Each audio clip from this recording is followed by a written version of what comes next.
Hello, guys, and welcome to the show. It's a very hot Friday morning in Abuja. Okay, maybe it's not so hot, but it's hot because I'm outside.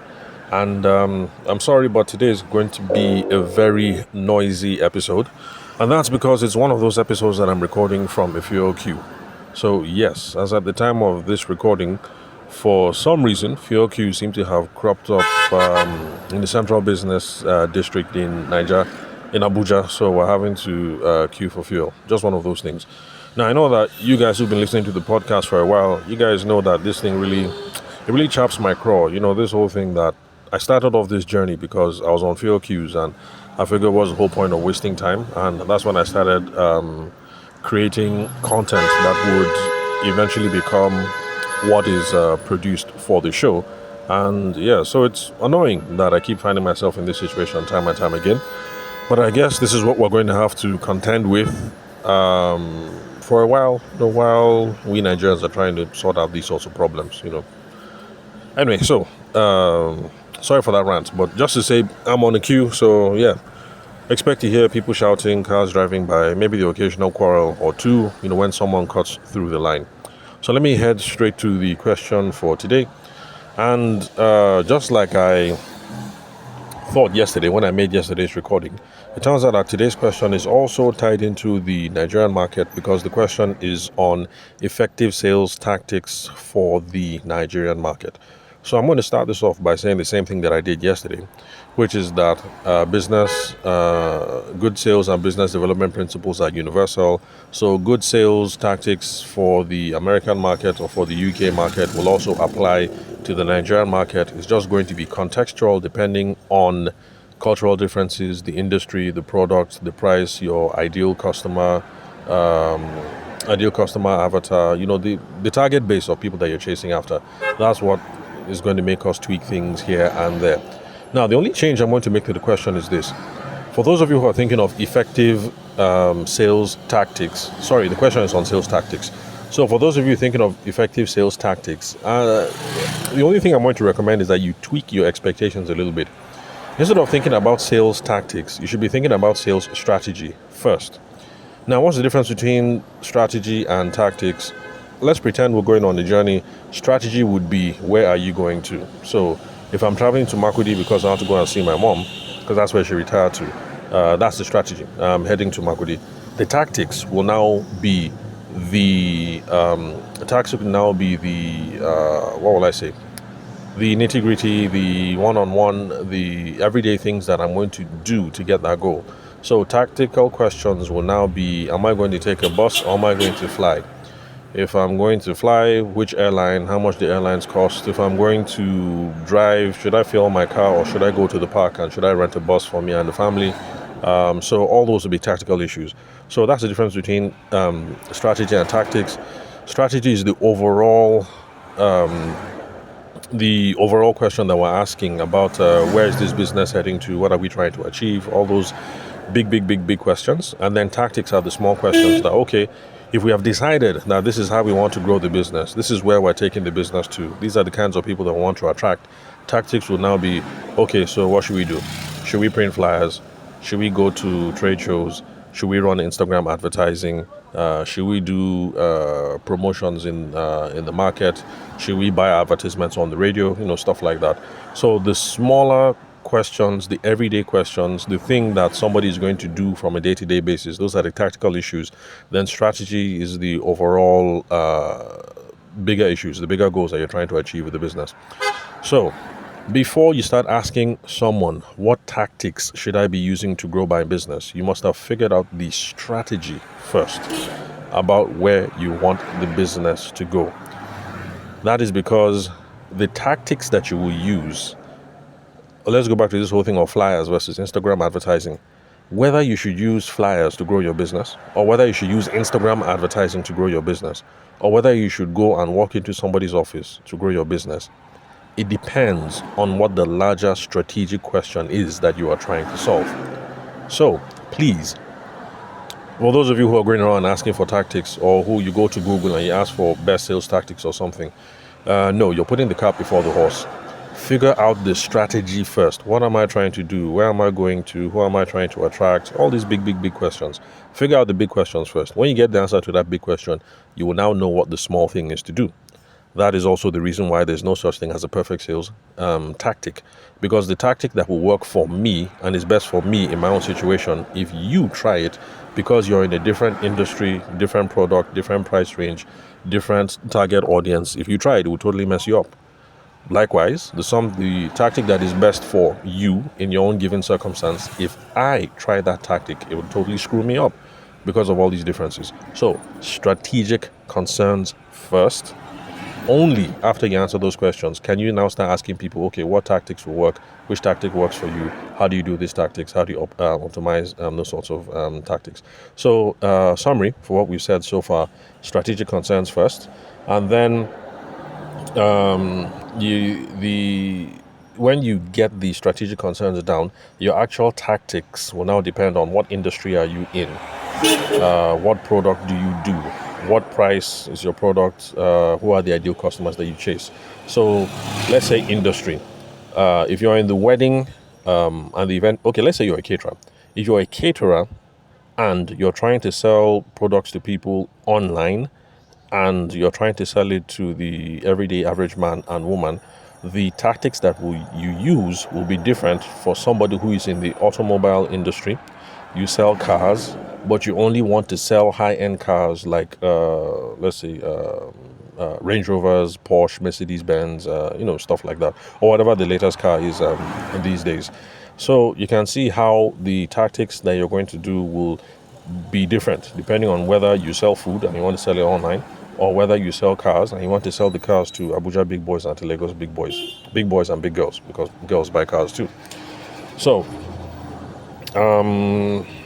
okay, let me see. What was I lost my train of thought. Okay, yeah. So sales strategy. That's what we should be trying to figure out. Now, sales strategy is also tied to marketing strategy, because we try to answer the same questions. So people who are looking at strategy from a marketing standpoint, they're trying to answer these questions. Who is my target audience? How can I reach them?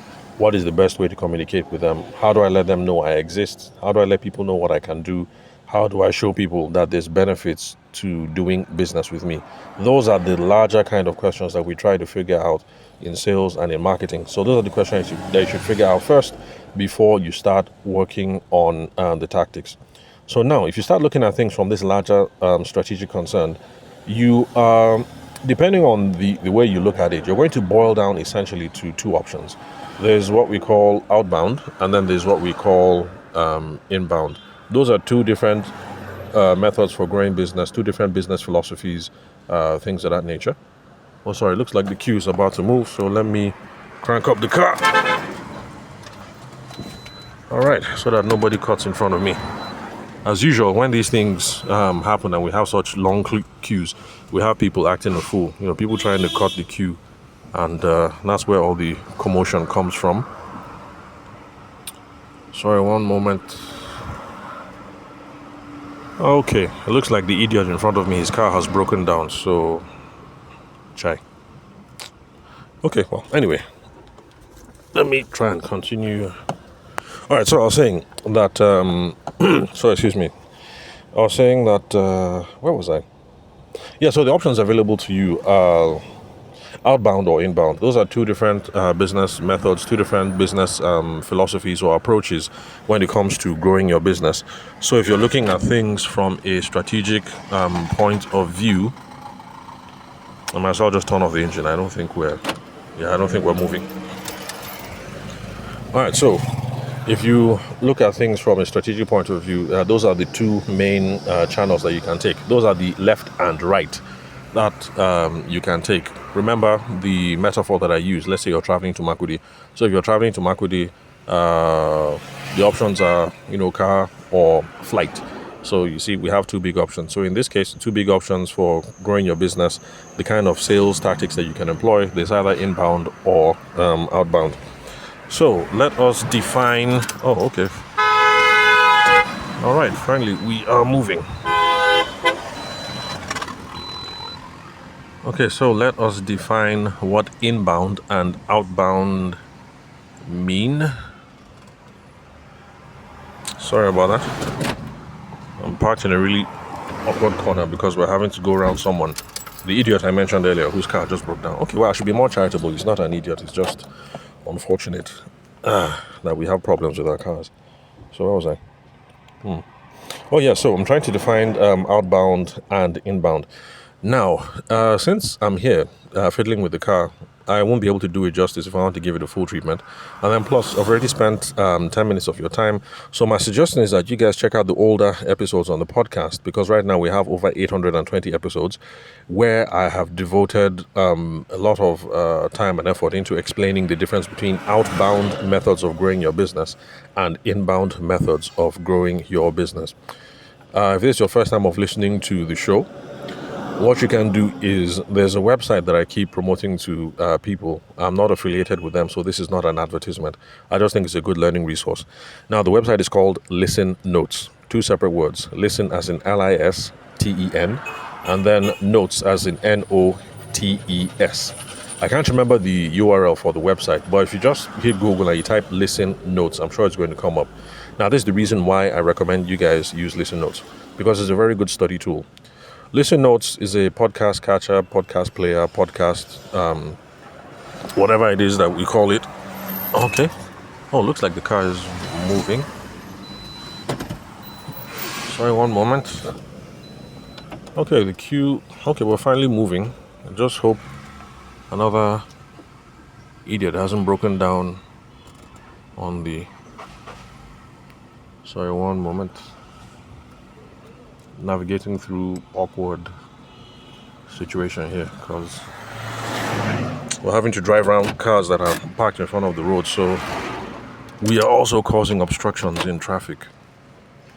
Okay, so Listen Notes, yes, that's where I was. So for Listen Notes, so it's a website. It's sort of like a podcast catcher, but the difference that Listen Notes has with other kind of podcast catchers are that since it tries to curate all kinds of... Sorry, one moment. Let me attend to... Okay, no, someone's trying to call my attention. He's trying to move and my car is in the way. Okay. Where was I? Yes, so... Listen Notes, yes. So the reason why I recommend Listen Notes is because what they do is that they curate all kinds of podcasts. They also provide transcripts, and then they also allow you to search within podcast episodes. So that is why I recommend that you guys use that when you're trying to consume podcasts, because it allows it to be a very helpful learning resource. So you can take a podcast, like my own podcast, for instance, look for it on Listen Notes, and then you can now search within my own podcast to find episodes where I've spoken about stuff before. So that's why I recommend Listen Notes. Now, it doesn't just have to be my own podcast. Let's say you're trying to grow as a Christian and you're one of these koinonia people. What's his name? I can't remember his name, but the koinonia guy. So let's say you're one of a fan of his. You can go to that koinonia podcast and you can search specific episodes where he discussed maybe prophecies in the book of Isaiah, for instance, or something. So you can go and search specific episodes like that. So that's why I recommend Listen Notes. Okay, we have a problem here. Okay, so anyway, that's why I recommend Listen Notes. So when you're done listening to this episode, go check out Listen Notes, look for my podcast there, and then you can search within the episodes to see where I discussed outbound and inbound business philosophies, different business approaches for growing your business. But summary, what outbound and inbound are is this. Outbound is a philosophy of growing your business that involves you going out to go and chase customers down. If you've been listening to my podcast for any length of time, you know that I'm an outbound guy. For me, if there's any business that you're trying to get off the ground, for me, the first thing I think about is, okay, who are we chasing? Where can we find them? Let's go and see them. Let's talk to them. Let's see if we can get a sale. There are reasons why, for me, that is my preferred. But outbound doesn't mean that is the best. It's not the best. It's just the best way for you to build relationships with your customers and start getting qualitative and quantitative data. As in, you'll be able to know, because you can see your customer face to face. It gives you a sense of this is who the person is, this is what they're dealing with, This is how I should be vibing with them, blah, blah, blah. Not too much guesswork. So that is outbound. Now, inbound, on the other hand, is a different business philosophy. That business philosophy means you want to stay where you are in your office, and you want to do things that will make people come and start chasing you. So back to the wedding photography example, outbound means, like I used to do, I'm going to wedding shows, I book a space, I get a table, I dress it up, I beg some of my relatives or friends to come and stay with me. And we're talking to people like, hello, you're getting married, blah, blah, blah. When's your wedding date? This is what we do. Look at albums, when can I come to the office? You can come to my studio, all those conversations. That's outbound. I'm going out into the world and I'm doing stuff. Inbound now means I will stay in my studio, back when I had a studio, and then I try and see how I can do stuff to get people to hunt me down. So in the old days, that would have involved billboards and flyers and things like that. But nowadays, inbound has migrated mostly online. So that means content marketing. I'm trying to put out pictures, put out blog posts, put out YouTube videos, put out all these sorts of things. And the goal being that people will see, they will like, they will engage, and then they'll be motivated to pick up the phone, to call me and say, hey, your boy, how far? I saw your something. Are you free? How much does it cost? So that's the difference. Outbound means I'll carry my two left legs and I'll walk out into the street and I will see how much business can I generate. Inbound means I will stay in the coolness of my studio under the AC and I'll think, how can I get people to see me, find me, like me, get attracted to me, and then we end up doing business with me. Oh, sorry, the line is moving. And, the idiot was finally able to get his car up and running. So we have to adjust accordingly. Man, this sucks. This really sucks. If I was making a YouTube video, I think this would actually be really good material for the YouTube video, for you guys to see me stuck in traffic and trying to handle all this madness. Anyway, so that's the difference between outbound and inbound. So like I said, scroll past the over 820 episodes that we have on the podcast so far. You'll get more details. If you're up to it, go and check out Listen Notes, and you'll be able to use Listen Notes as a study guide, not just to study my own podcast episodes, but any other person as well. So if you like Grant Cardone, you can use it, study his episodes. If you are trying to grow spiritually and you want to listen to Professor Sam Adeyemi, and maybe Sam Adeyemi, he's a pastor, but he also talks about productivity and things like that. So if you want to hear what Sam Adeyemi has to say about time management, just go to Listen Notes. Open Listen Notes, look for Sam Adeyemi's podcast, find it, and then search within Sam Adeyemi's podcast for episodes dealing with time management and productivity, and then only those episodes will show up, and then you listen, and it's a good study episode. So that's the difference between outbound and inbound. Outbound, I use my legs, I go and chase market. Inbound, I sit down, I try and see how I can get other people to use their legs and come to me, or pick up the phone and then come to me. So, which is better, outbound or inbound? The big question everybody likes to ask. But like I said, and I hinted at the beginning of the show, which is better? There's no better. It's contextual. It depends. What is your industry? What is your product? What is your price range? Who are the people that you are trying to chase? If you're a wedding photographer in Abuja or Lagos, trying to enter into a high-end market, you're trying to get a high-end clientele, it will determine the kind of outbound or inbound you do and whether you do outbound or inbound or not. But if you're a wedding photographer in a small town like Makurdi, where Momsi is, Makurdi is the capital of Benue State, where I'm from.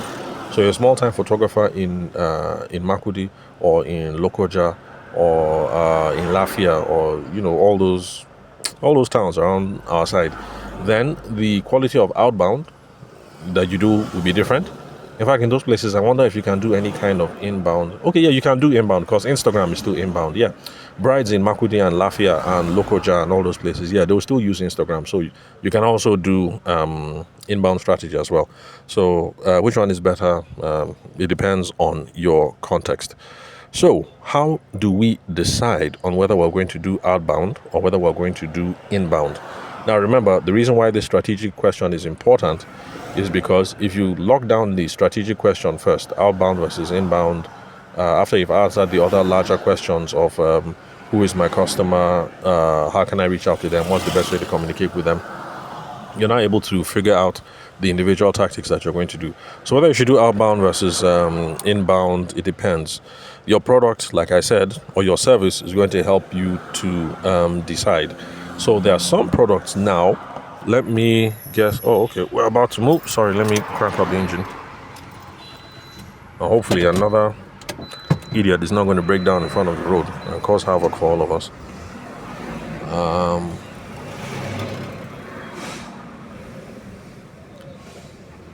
Okay, all right, so we are moving. So okay, let me park properly first. It's not a good idea to keep driving with only one hand. Even though it used to be a cool thing to do back when I was in university, drive in one hand and, be flexing like you're a big boy. Yeah. Okay, yeah.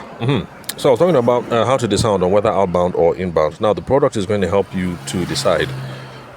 And I was going to give an example of TomTom and Chocomilo. For those of us who were born in the 80s and let's say 80s, 90s, I don't know if those of you who were born in the 2000s, if you guys experienced the wonders of Chocomilo. But Chocomilo was this little sweet confectionery type thing. It was like cubes of sugar, but nice and brown. So it's like you take milk and Milo and mix it together, and then you just make a cube out of it. So that was Chocomilo. And my son, they did old school day in their school, and somebody brought Chocomilo as an old school snack. And so I had to educate my son that Chocomilo is not old school. Like, old school is actually 70s. Disco ended in like 60s. After discos was now like old school, Lionel Richie and co. So I was trying to educate him that you can't say Chocomilo is old school, because Chocomilo is, late 70s, 80s. That is not old school. That is actually a different kind of culture. That is 80s culture.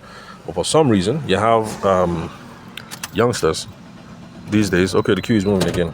So for some reason, you have youngsters walking around thinking that 80s is old school, and then they tell me I'm old school. I'm like, no, I'm not old school. 80s is 80s. That's its own culture. Old school is old school. Old school is different. Old school is 60s into 70s. So Lionel Richie, NWA, Niggas with Attitude, hardcore, the real hardcore gangster rap and all that stuff, So that is old school. So, how did I even enter old school now? Yeah, TomTom. So I was saying how the product is going to help you decide. If what you sell is TomTom sweets and what you sell is Chocomilo, then I don't see how in the world you can do an inbound strategy. I don't think you can use Instagram engagements and targeting people online and stuff like that to get people to buy your TomTom sweet or to get people to buy your Chocomilo sweet. So if the business you're trying to get into is that you're trying to launch a new sweet into the Nigerian market, so let's say I'm trying to invent my own sweet and I call my own sweet Tav Tav or Tavi Sweetie. So if I'm launching Tavi Sweetie into the market, maybe I'm not using enough creativity, but I don't see how I can do any inbound strategy. I don't see how we can be doing email campaigns, advertising campaigns, and stuff like that. So if I'm launching Tavi Sweets, my new branch of sweets, will have to be an outbound thing. I have to, first of all, manufacture the sweet, be sure that the sweet is nice and everything, get my NAFDAC approval. Then when I'm NAFDAC'd up and CAC and the Ministry of Health or whoever it is I need to get my permissions from, the next thing is I have to use my legs and I have to hit the streets. I have to go into the shops and they say, hey, Spa, will you stock Tav sweets? The newest, the latest, the greatest. This is how much it costs, blah, blah, blah. Then after I leave Spa, I now have to enter Wuse Market or Kaura Market and talk to individual people. These are my sweets. Will you sell them? These are the terms. You take 1,005 for every one that you sell. Recommended retail price is 10 naira per sweet. For every one that you sell, you keep 8 naira. You give me 2 naira. Whatever. But you see that for this kind of business, it's going to have to be outbound. I'm going to hit the streets, enter shops, enter market, talk to distributors, try and get people to sell my stuff. Sorry, the queue is moving. So I'm going to have to try and get people to sell my stuff. So that is what I mean by your product or your service is going to determine whether you do outbound or inbound. So, with my uneducated guess, because I'm not in the confectionery space, in the sweet space and all that, so with my guess as a layman, if you want to start a new sweet brand, I don't think inbound is an option for you. It will have to be outbound. So those are one of the things that help you determine. Then your level of comfort is also a significant factor, because there are some industries where you can use an outbound. Sorry, let me crank the engine off. So there are some industries where you can use either an outbound or an inbound approach. And wedding photography, that's an example. Being a cake baker, that's an example. Both approaches will work. So if you want to bake cakes, or you want to sell food, or you want to, or let's see what else, or you want to be a tailor, a fashion designer, or whatever, both approaches will work. Using your legs, going to people's office, it will work. Going to business expos, it will work. Going to go and book appointments, it will work. Going to go and talk to your cousin and your auntie that, hey, I'm in business as a fashion designer, it will work. Well, then inbound will also work. You staying at home in your studio, open up an Instagram page, try and put up fancy designs, try and run advertisements, try and whatever, it will work. So for some people, outbound, inbound, either of them will work. Now, what will determine whether you choose one versus another, in this case, will be your level of comfort. Some people like me are more comfortable going out and talking to people. That is why I always start with outbound, no matter what it is I'm doing. It's just because it's an area of personal comfort. I go out and I talk to folks. If you don't like talking to strangers, you can try the inbound thing. But here is something that we need to pay attention to. For those of us who love outbound, we also need to do inbound, because there's a limit to how many people you can walk, how many offices you can go to, how many trade shows you can go to. Eventually, you have to start running those advertisements. The good thing is, if you spent a lot of time doing outbound, talking to people, when it's now time to run the advertising campaign, okay, the queue is moving again.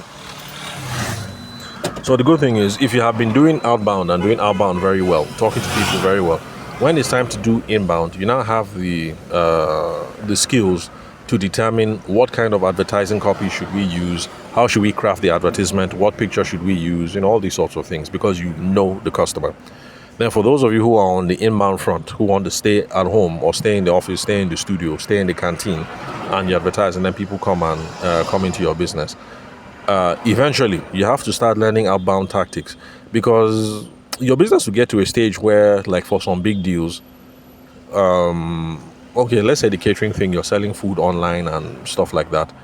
By the time somebody calls you and says, I love this your food, do you do weddings? And you say, okay, let me try it. And say, okay, yes, I do weddings.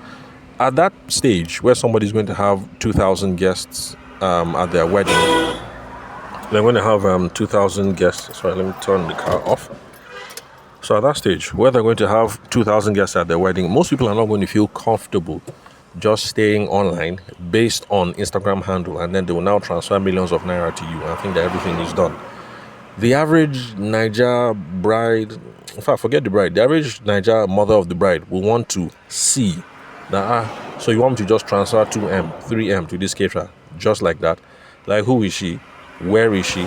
Can I see her food? Can we do tasting? What has she done before? So there are some mothers of the brides that they would actually want to see someone. So if you have been trying to grow your catering practice by doing inbound, by the time you start moving to these bigger orders and stuff, you will have to go out and see somebody and say, good morning, ma, good morning, sir. You shake somebody's hand, you sit down, and you should be able to have a competent, capable, casual, comfortable conversation with these people.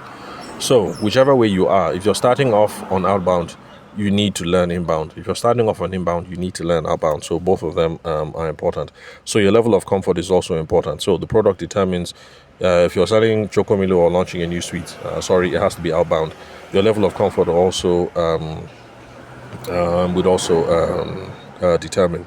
So, well, anyway, like I said, the beauty of doing things in sales is that nothing is set in stone. So start, experiment, get feedback, and then iterate, and then change your plan accordingly. So summary of what I've been trying to say on the Fuel Q today in this past 30 minutes is just don't ask what the effective sales tactics are for the Nigerian market. The effective tactic depends on a whole bunch of other contextual things. Figure out the strategic questions first. The strategic questions are, who is my target audience? How can I reach them?